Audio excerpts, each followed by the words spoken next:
আসসালামু আলাইকুম। আশা করি আপনারা সবাই ভালো আছেন। এরই মধ্যে কিন্তু চ্যাম্পিয়ন্স ট্রফি শেষ হয়ে গেছে এবং ভারত কিন্তু এবার চ্যাম্পিয়ন্স ট্রফির চ্যাম্পিয়ন। দুবাই ইন্টারন্যাশনাল ক্রিকেট স্টেডিয়ামে ভারত সবগুলো ম্যাচ খেলেছে। শারজাহ বা দুবাই আসলে এই পিচগুলো কিন্তু সচরাচর একটু স্লো এবং লো পিচ হয়।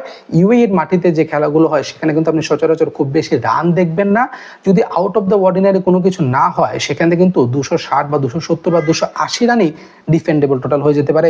এখন এ কথাটা বলার পিছনে আমি আসলে যে কথাগুলো আপনাকে বলতে চাই সেটা হলো, আমার মতে আসলে এটা আমার একান্তই পার্সোনাল এবং ব্যক্তিগত ওপিনিয়ন, আমার মতে 2025-এ এশিয়া কাপের চ্যাম্পিয়ন হয়তো আফগানিস্তান হতে পারে। আসলে এই কথাটা আমি কেন বললাম, আফগানিস্তানের কথা যদি আপনি একটু বলেন, দুবাইয়ের পিচে যেহেতু খেলা, আপনি যদি শারজাহর পিচের কথা বলেন, ইউএইর যে কোনো পিচের কথা বলেন বা দুবাইয়ের পিচের কথা যদি আপনি বলেন, আফগানিস্তান আসলে কোয়ালিটি স্পিনার রয়েছে। আমি আপনাকে স্পিনারদের যদি নামগুলো ধরে ধরে বলি, তাদের কিন্তু রাশিদ খান রয়েছেন, মুজিব এবার ইনজুরিতে চ্যাম্পিয়ন্স ট্রফিতে খেলতে পারেনি, আবদুল্লাহ আজাই রয়েছেন, তাদের কিন্তু স্লো লেফট আর্ম পেস বলারও কিন্তু তাদেরকে রয়েছে। আপনার কিন্তু ওমর জায়ের কাছ থেকে তারা বল পাচ্ছে, কুলবান্দির নাইমের কাছ থেকে তারা বল পাচ্ছে, মোহাম্মদ নবীও কিন্তু তারা রয়েছে। তো সব কিছু মিলিয়ে আসলে আফগানিস্তানের বোলিং ইউনিটটা কিন্তু যে কোনো টিমের চেয়ে দুর্দান্ত হতে পারে। আপনি ডেফিনেটলি বলতে পারেন যে টিম ইন্ডিয়া একটা ভালো ফর্মে রয়েছে, ভালো কম্বিনেশনে রয়েছে, টিম ইন্ডিয়াও কিন্তু চ্যাম্পিয়ন হতে পারে। টিম ইন্ডিয়াকে আপনি ডেফিনেটলি টপ ফেভারিট লিস্টে রাখতে পারেন, বাট আমার মতামত বা আমার মন্তব্য কিন্তু আফগানিস্তানের দিকে। কারণ আপনি আফগানিস্তানের টিমটার দিকে যদি একটু তাকান, তাদের ওপেনিং এর কথা যদি বলি, গুরবাজ কিন্তু রয়েছে, যদিও এবার চ্যাম্পিয়ন্স ট্রফিতে খুব একটা ভালো সে পারফরমেন্স করতে পারেনি। গুরবাজের সাথে কিন্তু জাদরান রয়েছেন কিন্তু আতাল, যে কিন্তু আন্ডার-19 যথেষ্ট ভালো T20 batsman. Compact middle order কিন্তু তাদেরকে রয়েছে। আপনি কিন্তু উলবাদিন নাইমের কাছ থেকেও কিন্তু ব্যাটিং এ রান পাচ্ছেন, আপনি কিন্তু আজমাতুল্লাহ ওমরের কাছ থেকে ব্যাটিং এ রান পাচ্ছেন, মোহাম্মদ নবী কিন্তু রয়েছে।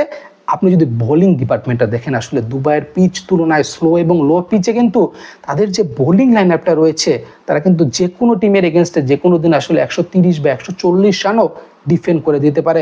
আপনি যদি দুবাইয়ের কথা বলেন, দুবাইয়ের সচরাচর আসলে যে জিনিসটা হয় যে আসলে খেলাটা যত পুরাতন হয় বা খেলাটা যত দূর গড়ায়, পিচ কিন্তু তত আসলে স্পিন ধরা শুরু করে। এখন আপনি যদি প্রথম 10 ওভারের কথা চিন্তা করেন বা 10 ওভারে তারা যদি পাওয়ার প্লেটাকে ইউটিলাইজ করতে পারে, বা আফগানিস্তানের পুরো টিম টোটালটাও যদি 140 বা 150-এর কাছাকাছি চলে যায়, আমি মনে করি যে কোনো টিমের এগেনস্টে, এশিয়ার যে কোনো টিমের এগেনস্টে আফগানিস্তান কিন্তু যথেষ্ট ভালো বোলিং পারফরমেন্স করতে পারবে।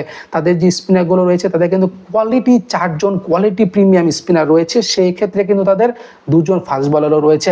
এখন আপনি ফাইজাল হক ফারুকের কথা বলতে পারেন, তাদের কিন্তু নাবিল হক রয়েছে, তাদের কিন্তু মিডিয়াম সিমারগুলো অনেক রয়েছে। আপনি পুরো আফগানিস্তান টিমটার দিকে যদি একটু লক্ষ্য করেন, তাদের অনেকগুলো অলরাউন্ডার আসলে রয়েছে। এখন আপনি যদি পুরো পারফরমেন্স বা পুরো টিম কম্বিনেশনের কথা চিন্তা করেন, এবার কিন্তু চ্যাম্পিয়ন্স ট্রফিতে তারা পাকিস্তানের মাঠে ইংল্যান্ডকে হারিয়ে দিয়েছে, যদিও অস্ট্রেলিয়ার সাথে তারা ম্যাচটা খেলা হয়নি।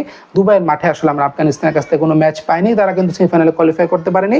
সব কিছু মিলিয়ে আপনি যদি আফগানিস্তানের পারফরমেন্সটার কথা চিন্তা করেন, এখন কিন্তু পিএসএল বা আইপিএলে তাদের কিন্তু যে প্লেয়ারগুলো রয়েছে তারা সারা পৃথিবী এবং প্রত্যেকটা টুর্নামেন্টে তাদের কিন্তু খেলার অভিজ্ঞতা রয়েছে। আপনি বিবিএল এর কথা বলেন, আপনি পিএসএল এর কথা বলেন, আপনি আইপিএল এর কথা বলেন, পুরো টুর্নামেন্ট খেলার পরে তারা কিন্তু আবার এই দুবাই বা ইউএই মাটিতে তারা কিন্তু এশিয়া কাপ খেলার জন্য আসবে। সো আমি মনে করি এবার এশিয়া কাপ 25-এ যদি কেউ দাবিদার হয়, আমি কিন্তু টপ লিস্টে আসলে আফগানিস্তানের নামটা রাখতে চাই। দুর্দান্ত ফর্মে আসলে টিমটা রয়েছে, তাদের টিম কম্বিনেশনের কথা বলেন এবং তাদের ডেডিকেশনের কথা যদি আপনি বলেন, যে টিমের প্রতি যে দায়বদ্ধতা, তারা কিন্তু যথেষ্ট সেটা ঠিকমতো পালন করছে। আপনাদের মতামতগুলো অবশ্যই কিন্তু কমেন্ট বক্সে জানাবেন। ধন্যবাদ।